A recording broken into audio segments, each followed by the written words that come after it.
सिवनी मालवा में आज सैकड़ों की तादाद में किसानों के द्वारा ट्रैक्टर में तिरंगा झंडा लगाकर तिरंगा यात्रा निकाली गई। किसान नेता राकेश टिकैत के नेतृत्व में तबा कॉलोनी से मंडी प्रांगण तक भव्य तिरंगा यात्रा निकाली गई। प्रशासन ने किसानों की इस यात्रा को पहले तो मंडी परिसर में कार्यक्रम करने की अनुमति नहीं दी। रविवार की रात को ही मंडी प्रांगण में पुलिस प्रशासन द्वारा मंडी गेट पर बैरिकेड लगाकर रास्ता बंद कर दिया था, लेकिन जैसे ही तिरंगा ट्रैक्टर यात्रा मंडी प्रांगण के पास पहुंची तो पुलिस प्रशासन ने बैरिकेड को हटाकर तिरंगा यात्रा को मंडी परिसर में जाने दिया। वहां पर किसान नेता राकेश टिकैत ने सैकड़ों किसानों के बीच एक सभा का आयोजन कर प्रधानमंत्री के नाम तहसीलदार को एक ज्ञापन सौंपा, जिसमें मांग की गई कि सोयाबीन का मूल्य पिछले 12 वर्षों से 4,000 रुपए क्विंटल के लगभग चल रहा है। इस लंबे अंतराल में लागत 2 से 3 गुना बढ़ चुकी है। उपज से किसानों की उत्पादन लागत नहीं निकल रही, इसका मूल्य 6,000 रुपए प्रति क्विंटल किया जाए। वहीं मक्का का न्यूनतम समर्थन मूल्य 3,000 रुपए प्रति क्विंटल, धान का न्यूनतम समर्थन मूल्य 3,100 रुपए प्रति क्विंटल किया जाए। वर्तमान स्थिति में खेती पर लागत बढ़ने और उपज का न्यूनतम समर्थन मूल्य अत्यंत कम होने के कारण किसान कर्ज के बोझ तले दब चुके हैं। किसानों को स्वामीनाथन आयोग की सिफारिशों के अनुसार C2+50 फॉर्मूले के आधार पर उपज का मूल्य तय किया जाए।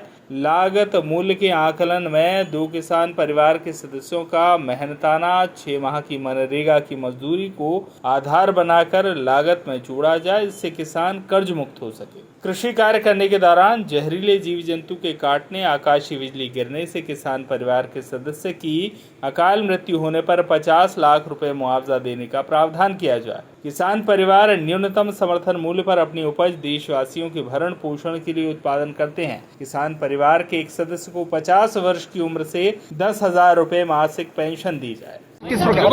ये सोयाबीन का इशू है। 6,000 रुपए का रेट की डिमांड अभी किसान ने करी है। अगर C2+50 वाला फार्मूला लागू हो जाता है तो ये रेट मिल जाएगा, लागत पे 50% जोड़ के। यही यहाँ पे चने का हाल होता है। जब मंडी में चना आता है तो 8-8 दिन तक किसान खड़ा रहता है, रिश्वत देता है तो जब उसकी ट्रॉली टूटती है। अगर MSP गारंटी कानून बन जाएगा देश में तो MSP से कम पे तो खरीद नहीं होगी। ये कानूनी अधिकार किसान को मिल जाएगा। उसी की लड़ाई पूरे देश में लड़ी जा रही है। तिरुपति बालाजी में जो लड्डू वाला मामला है, ये तो बीजेपी सरकार फिर हिंदू मुस्लिम चाहती है। या तो ये कहो भाई बीजेपी वाला कोई भी नॉन वेज नहीं खा रहा, ये सब वेजिटेबल है, वेज खा रहे हैं। और अब लोग को इसकी जांच क्यों नहीं हुई? और अब पता चलेगा तो आप हटा दो या इसका ढंडोरा पीटना जरूरी है।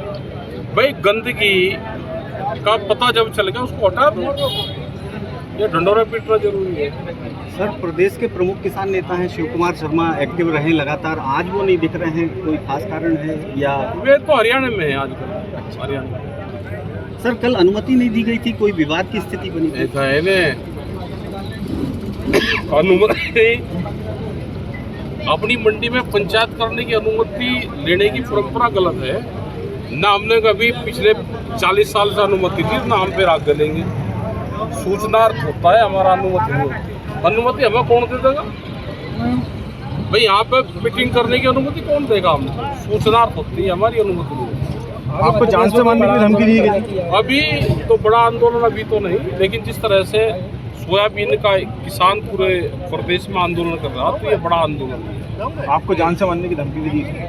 ये तो देते रहे लोग। ये तो एक आधे केस जब कोई नहीं मानता तो हम उसकी रिपोर्ट करवानी पड़ती है। कृषि मंत्री जो है मध्य प्रदेश से, कृषि मंत्री मध्य प्रदेश से है तो उनको काम करना चाहिए। उनको हालात का पता है क्योंकि 15 साल में यहाँ पर रहे। और गौ माता की हालत बहुत बुरा हाल है गौ माता का। कृषि मंत्री को हालात पता है, उनको पूरा देश का समाधान करना चाहिए। और गौ माता तो यहाँ पर सड़कों पर बहुत बुरा हाल है। लगातार किसान संगठनों को बातचीत करने के लिए बुला रहे हैं कृषि मंत्री? नहीं, कोई नहीं बुला रहा, सब लोग क्या रहे, कोई नहीं बुला रहा। हमको तो 22 जनवरी 2021 को भारत सरकार से बातचीत हुई थी, उसके बाद में बात नहीं हुई। अगर आपको सरकार कहीं मिले तो हम बातचीत जरूर करना चाहते हैं भारत सरकार से। सिवनी मालवा से संतोष चंदेल की रिपोर्ट।